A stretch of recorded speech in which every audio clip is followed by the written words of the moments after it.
Today we're going to take a look at timecode with MagicQ. So we're going to go set it up first. I'm going to Setup, View Settings, and then MIDI timecode.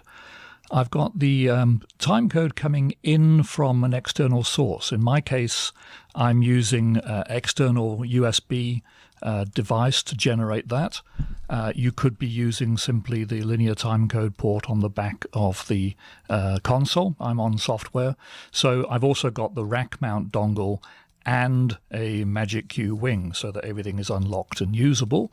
And I went to Tools and used the virtual USB MIDI setup to set that up so that I'm actually using my ADREM TC1 as the timecode input. Right, so that's our timecode input. If you're looking to send timecode from MagicQ, you can do that and be the master. And this is where you set what type of timecode you're sending, and in effect that's going to direct what device it's going to be output from, the console, or in my case, my external ADREM USB.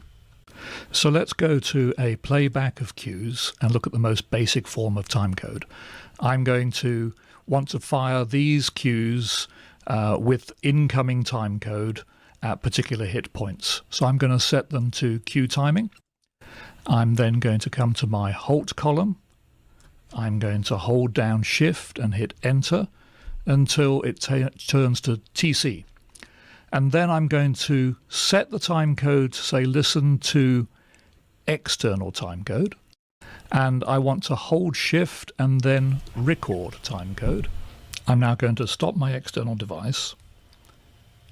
I'm then going to trigger the very first cue in this set to reset the timecode marker to 0. And then I'm ready to start the timecode. Let's fire the first cue. And then I'm going to punch in by using the Go button at the particular hit points in the timecode track until I've exhausted all the cues in my cue list.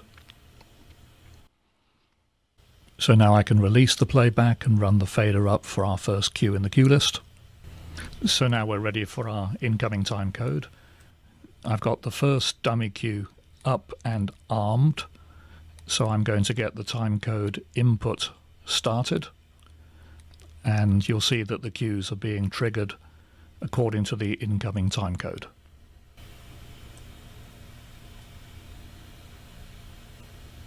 We can go back and edit those points numerically by entering data into the timecode column, or we can use the encoders to roll timecode forward and backwards.